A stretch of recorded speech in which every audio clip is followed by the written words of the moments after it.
الرحيم إذا جاء نصر الله والفتح ورأيت الناس يدخلون في دين الله أفواجا فسبح بحمد ربك واستغفره إنه كان توابا. وقال النبي صلى الله عليه وسلم اللهم لا عيش إلا عيشة الآخرة فارحم الأنصار والمهاجرة أو كما قال رسول الله صلى الله عليه وسلم إن الله وملائكته يصلون على النبي يا أيها الذين آمنوا صلوا عليه وسلموا تسليما. اللهم صل على سيدنا وعلى آل سيدنا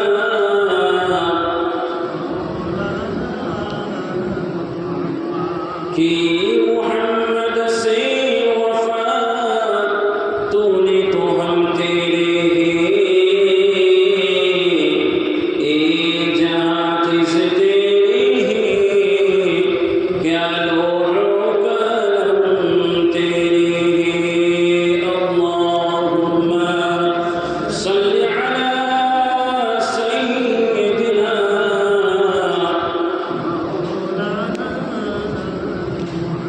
وعلى آل سيدنا مولانا محمد क्या नाम मोहम्मद प्यारे नबी जिस नाम से हमने काम लिया रहमत ने लबों को चूम लिया जब हमने नबी का नाम लिया। बलगल उला बिकमालिही कशफत तुजा बिजमालिही हसनत जमीउ खिसालिही सल्लू अलैहि व आलिही। अल्लाहुम्मा सल्लि अला सय्यिदिना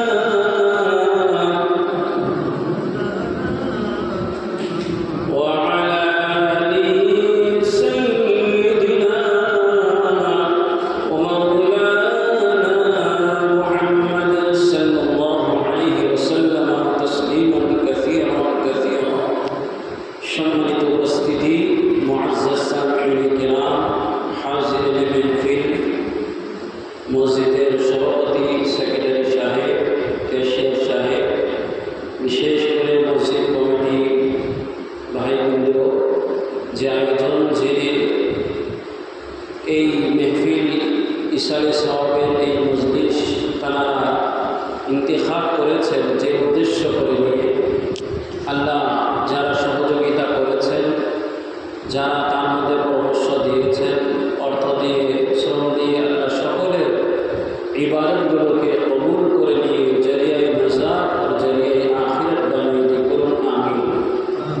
বেশি আলোচনা না করে কোরআন শরীফের একটি আয়াত 114 নম্বর সূরাত সূরাতুন নাসর, কোরআন শরীফের সর্বশেষ সূরাত সূরাতুন নাসর। এই সূরাত আল্লাহ রাব্বুল আলামিন এর মধ্যে কামিয়াবি ও সাকসেস হওয়ার কিছু উপায় বর্ণনা করেছেন। এই সূরাতের কিছু ব্যাখ্যা বিশ্লেষণ করে আল্লাহ রাসূল সাল্লাল্লাহু আলাইহি ওয়াসাল্লাম বলেছেন আল্লাহুম্মা লা আইশা ইল্লা আইশাল আখিরা। দুনিয়ার মধ্যে কোনো এই দুনিয়ার কোনো জীবন এটা আসল জীবন না, আসল জীবনটা হচ্ছে আখিরাতের পরকালের জীবন। এই দুটো কোরআন আর হাদিস পড়েছি, এর ব্যাখ্যা করে কিছু সময়ের মধ্যে আপনার থেকে আমি বিদায় নিয়ে নেব। যাই হোক, মাহে মুহররমুল হারামের পবিত্র মাস আল্লাহ রাব্বুল আলামিন কোরআন শরীফের মধ্যে জানিয়েছেন, ইন্না ইদ্দাতাশ শুহুরি ইনদাল্লাহি 12 শাহরা। এই আল্লাহ রাব্বুল আলামিন সূরা বারাত, সূরা তাওবার মধ্যে জানিয়েছেন কি আল্লাহ রাব্বুল আলামিন নির্ধারিত করেছেন, নির্দিষ্ট করেছেন 12টি মাস। এই 12টি মাসের মধ্যে মিনহা আরবাআতুন হুরুম, 4টি মাস পবিত্রতম আল্লাহ বানিয়েছেন। তার গুণ, তার মর্যাদা, তার ফজিলত, তার বর্ণনা, তার মর্যাদা আল্লাহ অনেক বাড়িয়ে দিয়েছেন। সেই 4টি মাসের মধ্যে প্রথম নম্বর মাস হচ্ছে মুহররমুল হারাম, মুহররম মাস, পবিত্র মুহররম মাস। হারামের মানা হচ্ছে পবিত্র, পবিত্র মুহররম মাস। এই পবিত্র মুহররম মাস, যেই মাসের 10 নম্বর দিন যাকে আশুরা বলা হয়, ইয়াউমুল আশুরা। আজ আমাদের অনেক ভাই বোন যে এই দিনের মধ্যে ইবাদত করেছেন, তারপরে রোজা রেখেছেন, বিশেষ করে জুমআর দিন ছিল আজ, তো আলহামদুলিল্লাহ আমরা রোজা রেখেছি, ইবাদত করেছি, দান করেছি, যাকে ইয়াউমুল আশুরা বলা হয়। ওই ইয়াউমুল আশুরার পরের রাত, 11 তারিখ, 11 মুহররমের এই ঈশার নামাজের পরের রাত, যারা 9-10 রোজা রেখেছেন কিংবা যারা 10-11 রাখতে চাইছেন, আগামীকাল 11, সেই ক্ষেত্রে এই মজলিস কিছু আলোচনা আমি আপনাদের সামনে রাখছি, যেন আল্লাহ রাব্বুল আলামিন আমাদের যা কিছু বলবো শুনবো তার উপর বেশি বেশি আমল করার তৌফিক দান করুন, বলুন আমিন। কোরআন শরীফের আয়াত আমি তিলাওয়াত করেছিলাম, সূরাতুন নাসর, 114 নম্বর সূরা। আল্লাহ রাব্বুল আলামিন এই সূরাতের মধ্যে সর্বপ্রথম কোরআন শরীফের মধ্যে আয়াত নাযিল হয়েছিল সূরাতুল আলাক, ইকরা বিসমি রাব্বিকাল্লাযী খালাক, খালাকাল ইনসানা মিন আলাক, ইকরা ওয়া রাব্বুকাল আকরাম আল্লাযী আল্লামা বিল কলম, আল্লামাল ইনসানা মা লাম ইয়ালাম। এই সূরা আলাকের 5টি আয়াত সর্বপ্রথম আল্লাহ নজুল করেছেন, অবতীর্ণ করেছিলেন। সেই 5টি আয়াতের মধ্যে মহান রব্বুল আলামিন প্রথম নম্বর আয়াত বলছেন, ইকরা, পড়ো, পড়ো, সেই পরওয়ারদিগারের নাম নিয়ে পড়ো, যিনি তোমাকে সৃষ্টি করেছেন, আল্লাযী খালাক, যিনি তোমাকে সৃষ্টি করেছেন। তাহলে সৃষ্টি করেছেন যে স্রষ্টা, সেই প্রভু, সেই পালনহার, পালনকর্তা, সেই আল্লাহ, সেই মহান যে সৃষ্টিকারী, যিনি সৃষ্টি করেছেন, তার নাম নিয়ে পড়তে হবে। মহান আল্লাহ জানিয়েছেন 114টি সূরাতের প্রথমের মধ্যে বিসমিল্লাহির রহমানির রহিম। 113টি সূরাতের মধ্যে বিসমিল্লাহ বলা হয়েছে। সূরাতুল বারাত, সূরাতে তাওবার মধ্যে বিসমিল্লাহ কোরআনের মধ্যে লেখা নেই, ওলামারা লিখেনি। তার কারণ হচ্ছে কি আল্লাহ এই সূরাতকে আল্লাহ গজব অবস্থায়, মানে রাগিন্বিত অবস্থায় তার মধ্যে আহকামকে বর্ণনা করেছেন, যার ক্ষেত্রে তার প্রথমের মধ্যে বিসমিল্লাহির রহমানির রহিম লেখা নেই। বিসমিল্লাহ মানা হচ্ছে আমি শুরু করছি আল্লাহর নাম নিয়ে, বলুন সুবহানাল্লাহ। তাহলে সর্বপ্রথম আয়াত বিসমিল্লাহির রহমানির রহিম, এই আল্লাহর নাম নিয়ে শুরু করতে হবে। তাহলে ইসলামের মধ্যে সবথেকে প্রথম আল্লাহ শিখিয়েছেন যে জিন্দেগি যাপন করতে হবে আল্লাহর নাম নিয়ে, জিন্দেগির মধ্যে যা কিছু করতে হবে আল্লাহর নাম নিয়ে, জিন্দেগির মধ্যে যা কিছু করো না কেন সেই প্রভুর সাথে থেকে, যা কিছু করো তার মহানবী সাল্লাল্লাহু আলাইহি ওয়াসাল্লামের আনুগত্য অনুকরণ করার ক্ষেত্রে, তাহলে জিন্দেগি সেইভাবে যাপন করতে হবে। এই জন্য আল্লাহ রাব্বুল আলামিন শিখিয়েছেন বিসমিল্লাহির রহমানির রহিম, আমি শুরু করছি সেই আল্লাহর নাম নিয়ে, যিনি পালনকর্তা, যিনি প্রভু, তিনি খালিক মালিক, তিনি রাজিক, সাথে সাথে রহমানির রহিম, তিনি হচ্ছে রহমান, তিনি হচ্ছে রহম করনেওয়ালা, রহমান ফিদ দুনিয়া ও রহিম ফিল আখিরা। সেই প্রভু তিনি মানুষের উপরে রহম করে।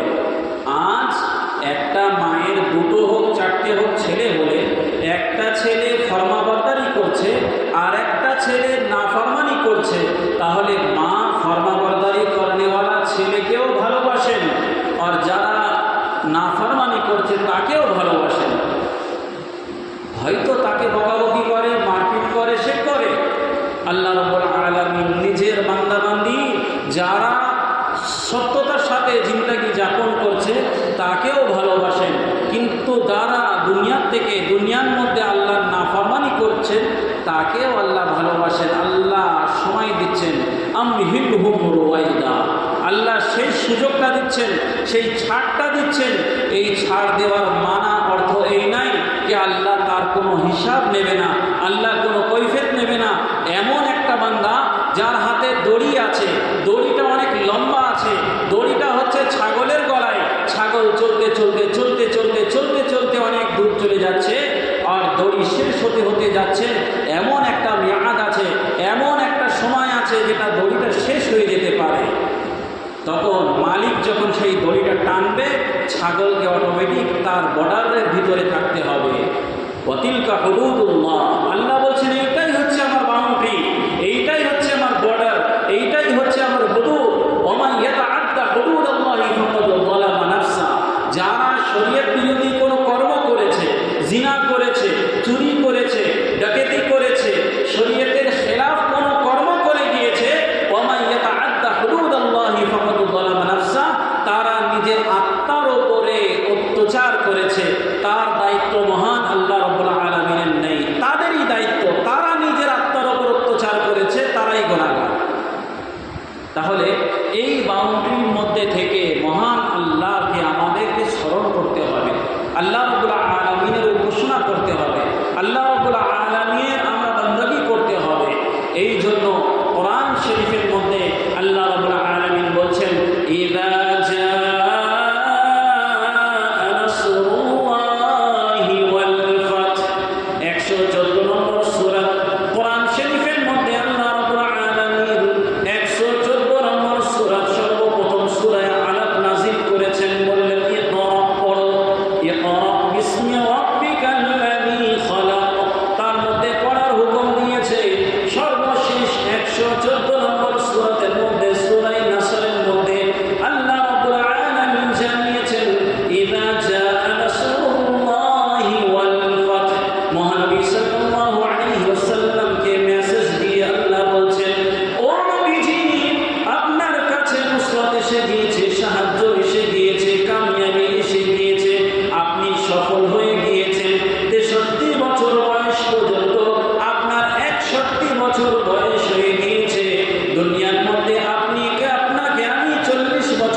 সাকসেসের জন্য 114 নম্বর সর্বশেষ আল্লাহ মেসেজ দিয়েছেন যে আল্লাহ রসুলকে আল্লাহ সাকসেস বলছেন, সাকসেসফুল হয়ে গিয়েছেন, যে আপনি সফল হয়ে গিয়েছেন।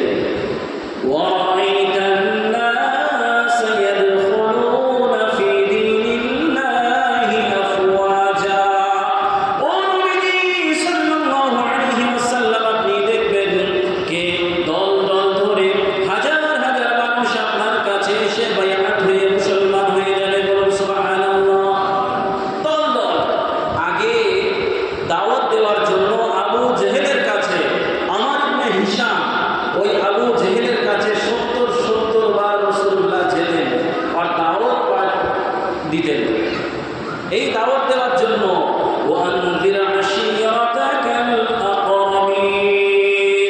আল্লাহ রাব্বুল আলামিন কোরআন শরীফের মধ্যে সূরা শুআরার মধ্যে আল্লাহ রাব্বুল আলামিন সর্বপ্রথম আয়াত নাযিল করে রাসূলুল্লাহ সাল্লাল্লাহু আলাইহি ওয়াসাল্লামকে বললেন, ও নবীজি,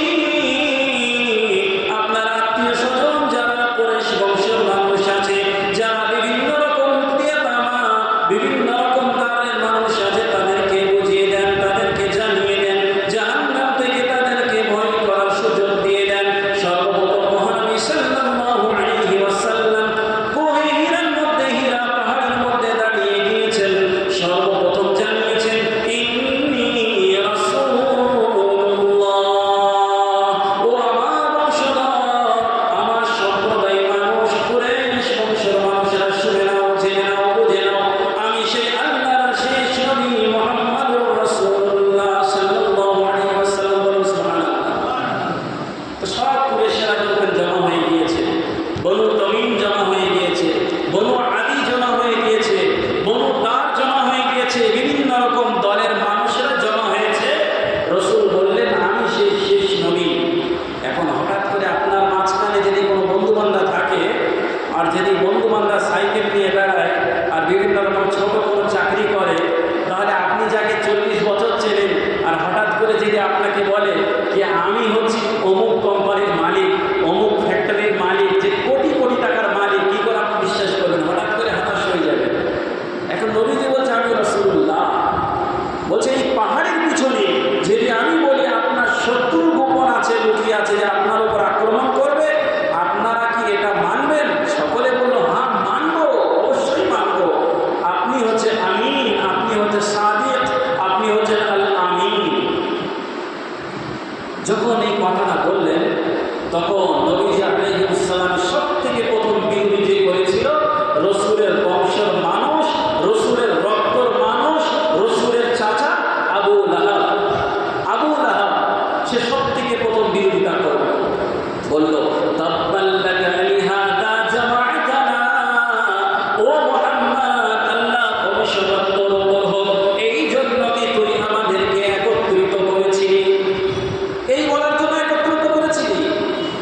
কাবা শরীফের ভিতরে লাত আছে, মানাত আছে, ইয়াউক আছে, নসর আছে, বিভিন্ন রকম মূর্তি আছে, ঠাকুর আছে, তাদের আমরা উপাসনা করি, আর তুই সেই আল্লাহর কথা বলার জন্য একত্রিত করলে তোর উপর অভিষেক হোক। আল্লাহ রাব্বুল আলামিন জানিয়েছেন তাব্বাত ইয়াদা আবি লাহাবিন ওয়া তাব। অভিষেক রাসূলের উপর না, আবু লাহাবের দুটো হাত ভেঙে যাক, ইয়ানি সে ক্ষতিগ্রস্ত হয়ে যাক, সে অপদস্থ হয়ে যাক, সে লাঞ্ছিত হয়ে যাক, দুনিয়ার মাল সম্পত্তির থেকে বঞ্চিত হয়ে যাক। বদরের যুদ্ধের আগে আল্লাহ রাব্বুল আলামিন তাকে প্লেগ দিয়েছে, তাউন দিয়েছে, সে প্যারালিসিসের মধ্যে পড়ে গিয়েছে, আর তার বদলে ঘোড়া হয়েছে, সেই ঘোড়ার থেকে সে শেষ হয়ে গিয়েছে। আল্লাহ রাব্বুল আলামিন এমন শাস্তি দিয়েছে, লক্ষ লক্ষ টাকার মালিক থাকলেও সে টাকা কাজে আসেনি, সন্তান সন্ততি থাকলেও তার সন্তান সন্ততি কেউ ধারে পাশে আসেনি। এক সপ্তাহ অবস্থায় পড়ার পরে ভোরে বস্তার মধ্যে পুড়ে দিয়ে নোংরা জায়গায় ফেলে দিয়ে এসেছে। তাব্বাত ইয়াদা আবি লাহাবিন ওয়া তাব। আল্লাহ রাব্বুল আলামিন অভিশাপ দেওয়া মানুষদেরকে আল্লাহ বলছে আবু লাহাব অভিশাপের মধ্যে সংযুক্ত হয়ে গিয়েছে। ওর স্ত্রী উম্মে জামিল যে সহযোগিতা করছিল, সেও জাহান্নামী হয়েছে। তো যারা এই শরীয়তের মধ্যে বাধা দিয়েছে, রাসূলের মেসেজ দেওয়ার মধ্যে বাধা দিয়েছে, রাসূলকে কিছু বলতে হয়নি, আল্লাহ রাব্বুল আলামিন তার থেকে যুদ্ধের ঘোষণা করেছে। আল্লাহ বলছেন আপনি সফল হয়ে গিয়েছেন, আপনি দেখবেন কি লক্ষ লক্ষ কোটি কোটি মানুষ আপনার হাতে বাইআত হয়ে মুসলমান হয়ে যাবে। রাসূল যখন 61 বছর বয়স, নবুয়তের 21 বছর বয়স, গজওয়ায়ে খয়বার যুদ্ধ হয়েছিল, ইহুদিরা যেখানে বাসস্থান করেছিল, সেই খয়বার নামী যে জায়গা, তার যুদ্ধের পরে রাসূলুল্লাহ সাল্লাল্লাহু আলাইহি ওয়াসাল্লামের প্রেমিক সাহাবীরা ওই ইহুদিদেরকে বিতাড়িত করেছিল খয়বার থেকে। ওই খয়বারের পরের এই আয়াত আল্লাহ নাযিল করলেন, আর রাসূলুল্লাহ সাল্লাল্লাহু আলাইহি ওয়াসাল্লাম বুঝে গিয়েছেন যে আমি মদিনায় এসেছি, মক্কার মধ্যে 13টি বছর জিন্দেগি কাটিয়েছি নবী হওয়ার পরে।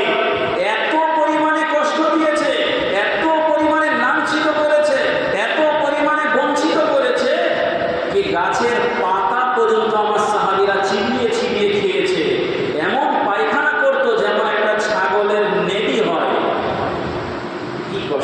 রাস্তাতে জীবনযাপন করেছে, মদিনায় এসেছে তাও কষ্ট, তারপরেও আল্লাহ রাব্বুল আলামিন বলছেন এখন কোনো কষ্ট নেই, সফল হয়েছেন আপনি।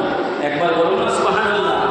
আপনি দেখবেন লক্ষ লক্ষ কোটি কোটি মানুষ আপনার হাতে বায়াত হয়ে মুসলমান হয়ে যাবে।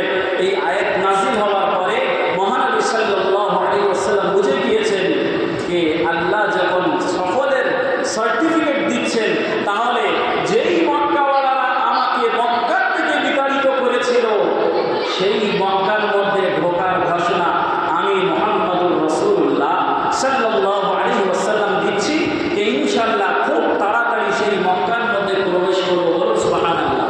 অর্থাৎ ফতহে মক্কা হবে, মক্কা বিজয় করা হবে। ওয়ারাইতান নাস ইয়াদখুলুনা ফি দীনিল্লাহি আফওয়াজা। আল্লাহ রাব্বুল আলামিন বলেছেন নবীজি কোনো কষ্ট আর করতে হবে না, কোনো কষ্টের মধ্যে আর থাকতে হবে না, কোনো যুদ্ধ আর হবে না, কোনো জিহাদ আর হবে না। একমাত্র ফাসাব্বিহ বিহামদি রাব্বিকা ওয়াস্তাগফির, আপনি প্রভু রব্বুল আলামিনের তাসবিহ বর্ণনা করুন, আল্লাহ রাব্বুল আলামিনের তাকাদ্দুস বর্ণনা করুন, আল্লাহ রাব্বুল আলামিনের পবিত্রতা বর্ণনা করুন। যেমন ইউসাব্বিহু লিল্লাহি মা ফিস সামাওয়াতি ওয়া মা ফিল আরদ। কোরআন শরীফের মধ্যে বিভিন্ন রকম সূরাতের মধ্যে আল্লাহ রাব্বুল আলামিন জানিয়েছেন আসমান সমূহের উপরে, জমিন সমূহের উপরে যা কিছু আছে সমস্ত জিনিস আল্লাহ তাসবিহ তাকাদ্দুস বর্ণনা করে থাকেন। বলেন সুবহানাল্লাহ। যদি পৃথিবীর উপরে আল্লাহর তাকাদ্দুস পবিত্রতা বর্ণনা যদি কেউ না করে আল্লাহর কোনো ক্ষতি হবে না।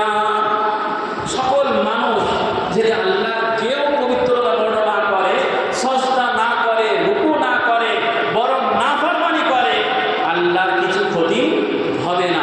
আর সবাই দুনিয়ার মানুষ, ইন আউওয়ালাকুম ওয়া আখিরাকুম ওয়া ইনসাকুম ওয়া জিন্নাকুম, আল্লাহ রাসূল বলছেন সকল প্রথম মানুষ আদম, সর্বশেষ মানুষ কিয়ামত পর্যন্ত যারা দুনিয়ায় আসবে সকল মানুষ যদি আল্লাহর সামনে সজদায় পড়ে যায়, রুকুতে পড়ে যায়, আল্লাহর জালাল আর তাকাদ্দুসের মধ্যে কিছু একটা বৃদ্ধি হবে না। আল্লাহ যেমন ছিলেন তেমন। উপকারটা হবে কাদের বলুন? আমাদের উপকার হবে, আমাদের দুনিয়াও তৈরি হবে, আখিরাতও তৈরি হবে। আমি এই জন্য বলছি ফাসাব্বিহ, আল্লাহর তাসবিহ বর্ণনা করুন। সুবহানাল্লাহ, আল্লাহ পবিত্র। বলুন সুবহানাল্লাহ। আলহামদুলিল্লাহ, সমস্ত প্রশংসা আল্লাহর জন্য। বলুন সুবহানাল্লাহ। আল্লাহু আকবার, আল্লাহ সর্ববড়, সবথেকে বড়, ওর থেকে বড় আর কেউ নেই। বলুন সুবহানাল্লাহ। এই তাসবিহ, তাহলিল, তাকবীর বর্ণনা করার হুকুম দিয়েছেন। ওয়াস্তাগফির, চলাফেরার মাঝখানে গুনাহ হতে পারে, আমরা মানুষ, গুনাহ হবে। ওই জন্য আল্লাহ বলছেন যে নবীজি ইস্তিগফার করুন। আচ্ছা বলুন, আমরা এখানে সুন্নাত ওয়াল জামাতের মানুষ, আমাদের ধারণা, আমাদের আকীদা এটা আছে যে রাসূল এবং নবী কখনো গুনাহ করতে পারে? বলুন না, হয় কখনো গুনাহ। আমরা গুনাহ করতে পারি, কিন্তু রাসূল এবং নবী থেকে গুনাহ হবে? বলুন। যেদিকে বিশ্বাস করে তার ঈমানটাও চলে যাবে। তার রাসূলকে হুকুম দিচ্ছেন, তারপরেও বুখারী শরীফের হাদিসের মধ্যে আমরা পড়েছি, শুনেছি যে রাসূল দিনের মধ্যে 70 বার, এক রিওয়ায়াতের মধ্যে 100 বার ইস্তিগফার আর তওবা করতেন। শুনেছেন কি শোনেননি? তা কার জন্য? রাসূলের জন্য না, আমাদের জন্য। এই শিখিয়েছে আল্লাহ রাব্বুল আলামিন আমাদের যে নবী যদি মাসুম হয়ে তিনি 100 বার তওবা করতে পারে, তারা আমরা ওনার উম্মত সারা জিন্দেগি যাপন করার মধ্যে ভুল ত্রুটি হবে, কতবার ইস্তিগফার করতে হবে? বলুন, করতে হবে কি না? ওয়াস্তাগফির ইন্নাহু কানা তাওয়াবা, সেই প্রভু রব্বুল আলামিন তওবা কবুলকারী, খুব বড় রহমকারী। ওলামারা লিখেছেন এই পরিপূর্ণভাবে সূরাতুন নাসর নাযিল হয়েছে 61 বছর বয়স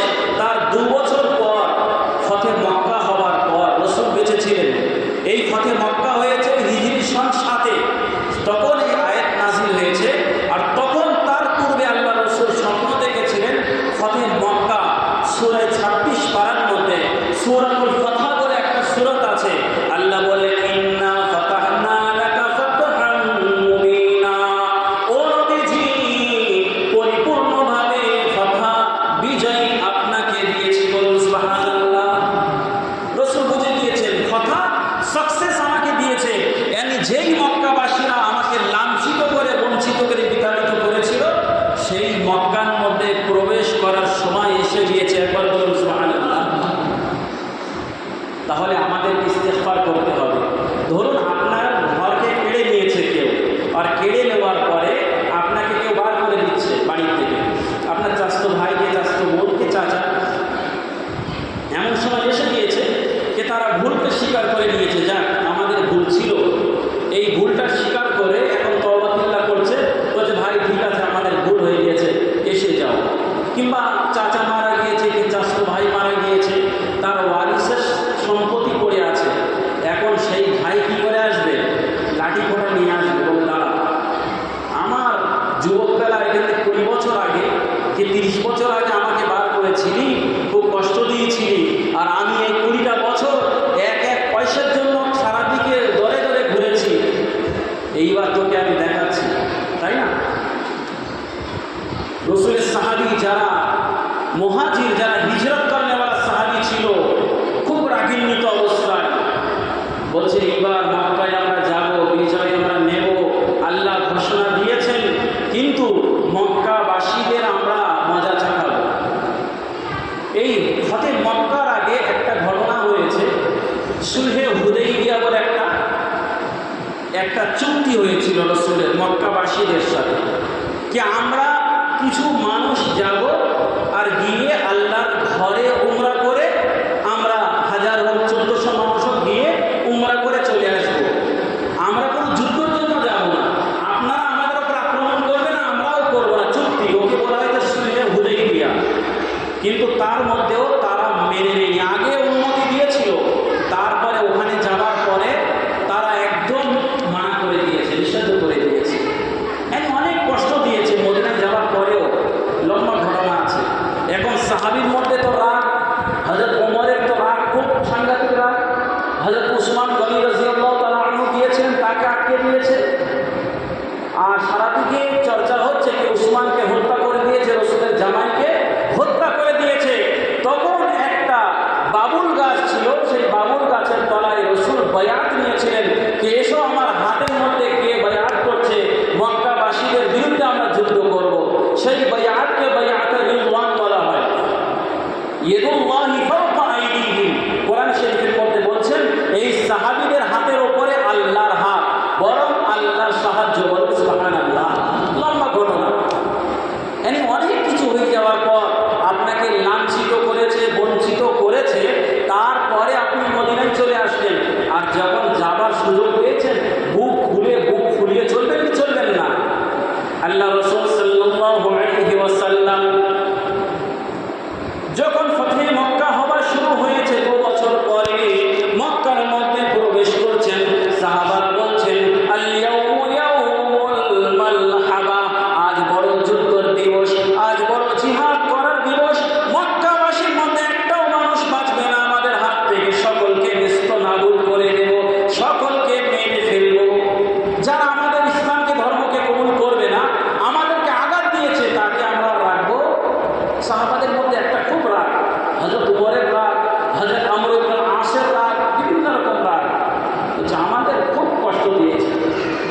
নবীজি বলছেন লা লা লা লা আল ইয়াউমু ইয়াউমুল মারহাবা, লা আল ইয়াউমু ইয়াউমুল মারহাবা, আজ হচ্ছে নিজের দিনের দিকে ফেরার দিন, আজ হচ্ছে নিজের স্বাধীনতার দিকে ফেরার দিবস, বলুন সুবহানাল্লাহ।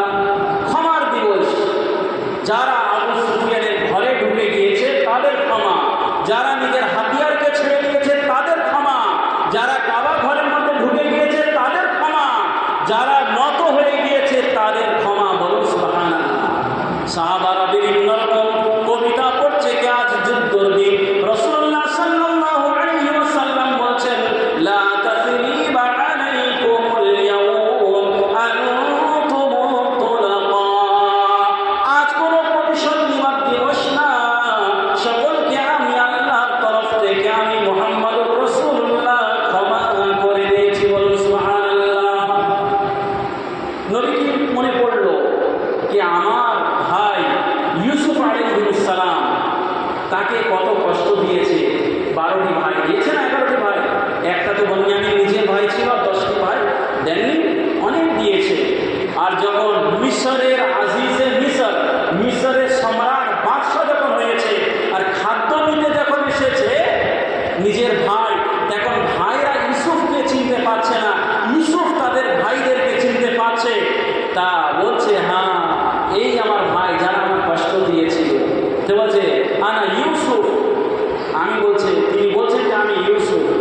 তারা সেই ভাই ইউসুফের সামনে কি করে পায়ের তলার থেকে জমিন বাড়িয়ে যাবে।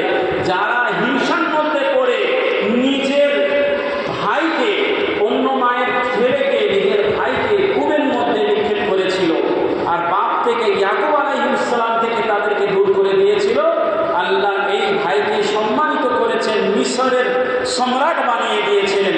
আর সেই ইউসুফ আলাইহিস সালাম নিজের ভাইদেরকে যখন দেখছেন, তখন আল্লাহর জন্য বলছেন, লা তাসরিবা আলাইকুমুল ইয়াওম আনতুম তুলাকা। সুবহানাল্লাহ। নবীজি বললেন, আমার ভাই ইউসুফের কথা আমাকে মনে পড়ে গেল, আমার এই বন্ধুদেরকে, চাচতো ভাই মক্কাবাসীদেরকে সকলকে আমি ক্ষমা করে দিয়েছি। বলুন সুবহানাল্লাহ। এই হচ্ছে রসুলের মেসেজ, রসুলের পেগাম। আজ আমরা কি করি? প্রতিশোধ দেওয়ার মধ্যে আছে, আজ আমাদের মধ্যে অহংকারী আছে, আজ আমাদের মধ্যে বিভিন্ন রকম কি আছে, হিংসা বিদ্বেষ আমাদের মধ্যে আছে। এগুলো সেইভাবে দূর রাখতে হবে ভাই। আজ আশুরার উপলক্ষে করে পরের এই দিনে হযরত আদম আলাইহিস সালামকে আল্লাহ রাব্বুল আলামিন তওবা কবুল করেছিলেন। এই আশুরার দিবসে, যেটা আজ হয়ে গিয়েছে, ওই দিবস পবিত্র দিবস। এই দিবসের মধ্যে আল্লাহ রাব্বুল আলামিনের কাছে তিনি তার স্ত্রী দোয়া করেছিলেন, রব্বানা যালামনা আনফুসানা ওয়া ইল্লাম তাগফির লানা ওয়া তারহামনা লানাকুনান্না মিনাল খাসিরিন। আল্লাহ দোয়া কবুল করে হযরত আদম আলাইহিস সালাম তার স্ত্রীকে আল্লাহ ক্ষমা করে দিয়েছিলেন। বলুন সুবহানাল্লাহ। হযরত ইউনূস আলাইহিস সালাম তানাকেও আল্লাহ এই দিবসে ক্ষমা করে দিয়েছিলেন, লা ইলাহা ইল্লা আনতা সুবহানাক ইন্নী কুনতু মিনাল যালিমিন। নবীজি বলছেন, আমার সাহাবী এখানে চলে এসো, এখানে চলে এসো, লা তাসরিবা আলাইকুমুল ইয়াওম আনতুমুত তুলাকা। আজ কোনো প্রতিশোধ হবে না। আল ইয়াওমা ইয়াউমুল মারহাবা। আজ হচ্ছে কি হচ্ছে? আশার দিন। মানে ইসলামের মধ্যে যে সে স্বেচ্ছায় আসতে চায় সেই দিন, স্বাধীনতার দিন। আজ কিচ্ছু কাটাকাটি, মারামারি, হানাহানি কিচ্ছু হবে না। বলুন সুবহানাল্লাহ। আল্লাহুম্মা লা আইশা ইল্লা আইশাতাল আখিরা। রাসূল বলেছিলেন, ও আমার সাহাবীরা শুনে নাও, আসল সেই জীবনটা দুনিয়ার কোনো জীবন না, আসল জীবনটা হচ্ছে পরকালের জীবন। বলুন সুবহানাল্লাহ। দুনিয়ার মধ্যে কষ্ট তো হয়ে যাবে, কিন্তু পরকালে যদি আল্লাহর কাছে ধরা